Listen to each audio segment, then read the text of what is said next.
अस्सलाम वालेकुम दोस्तों। इधर मैंने न्यूज़ में देखा एक स्वीडिश एक्टिविस्ट है, स्वीडन की रहने वाली। उनका नाम ग्रेटा थनबर्ग है। ग्रेटा थनबर्ग क्लाइमेट एक्टिविस्ट, काफ़ी फेमस पर्सनालिटी है।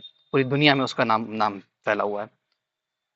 तो एक अंग्रेज़ है। अंग्रेज़ होने के बावजूद उसने क्या किया कि आ, ये गई फ़िलिस्तीन में वहाँ के लोगों की मदद करने के लिए।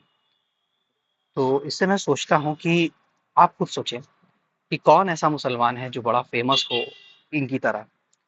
हमारे इंडिया में बॉलीवुड के कितने सेलिब्रिटीज हैं जो मुस्लिम हैं मगर कोई नहीं गया वहां पे। मुसलमान कितने कंट्रीज में, सऊदी में जो नाम से, रुतबे से, ताकत, पैसे से, हर चीज से ज्यादा है, मगर कोई नहीं गया वहां पे। तो वही मैं सोच रहा हूँ कि चलिए यहूदी तो दरिंदे हैं, ठीक है, लेकिन क्या हो कि मुसलमान अगर उनसे ज्यादा दरिंदा हो जाए। भाई शैतान भी एक, उसने अल्लाह की नाफरमानी किया था, एक बार सजदा नहीं किया था अल्लाह के आगे। और न मुसलमान ना सजदा करता है, और इतना दरिंदगी पे आ गया कि आज उसके भाई किसी कंट्री में मारे जा रहे हैं और वो सोने की टॉयलेट बनाने में बिजी है। बकरे टेबल पर रोस्ट करके रख कर खाने में बिजी है। ये आपने अक्सर वीडियो में देखा होगा। ये सऊदी अरब, दुबई वालों का शौक है, पूरे पूरे बकरे रख देते, सारी अय्याशी में आ गए हैं। लेकिन जब उनके भाई मारे जा रहे हैं तो वो डोनाल्ड ट्रंप को बुलाते हैं और लड़कियां सर के नाचती हैं। ये हो रहा है। ये हमें और आपको सोचने की जरूरत है ना? सच कहते हैं कि इस्लाम में तीन चीजें हैं।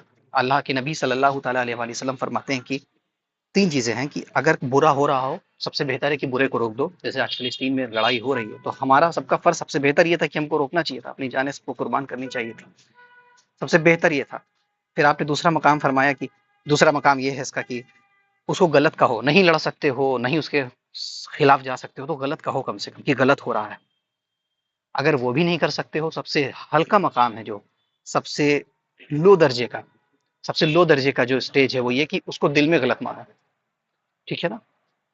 तो जब आज फिलिस्तीन में लोग मारे जा रहे हैं, और सऊदी और दुबई और जितने भी ये कंट्रीज हैं जहाँ पे, मस्जिद में एक बार मैंने सुना था कि सऊदी के प्रिंस ने ये मना कर दिया था कि फिलिस्तीन के लिए दुआ नहीं की जा सकती। तो आप सोचिए कितने मुसलमान कितना दरिंदा हो सकता है। हाँ, ये बात सच है कि यहूदी एक दरिंदा है, दरिंदगी कर रहे हैं, ये लोग मार रहे हैं मुसलमानों को, मगर क्या हो कि अगर मुसलमान इनसे भी बड़ा दरिंदा हो जाए, और आज वो हो गया है। आज वो हो गया है। कोका कोला, कोका कोला तुम अब पीना बंद करोगे, पेप्सी तुम अब पीना बंद करोगे, ban the Coca Cola, ban the Pepsi. अरे मेरे दादा भी पिए थे, मेरे बाप ने भी पिया था, मेरे परदादा ने भी पिया था। एक नस्ल पीती हुई आई है सबकी। आपके दादा ने भी पिया है, मैं कोई स्पेशल नहीं, सबने पिया है कोका कोला और पेप्सी। अब आप क्या बंद करोगे? जब उन लोगों ने जितना आपका जूस निकालना था, जितना पैसा आपसे लेना था, मिलीनियर बिलियनियर बना दिया हम लोगों ने उनको। अब उनकी पेप्सी पे आप रोक लगाओगे? है ना?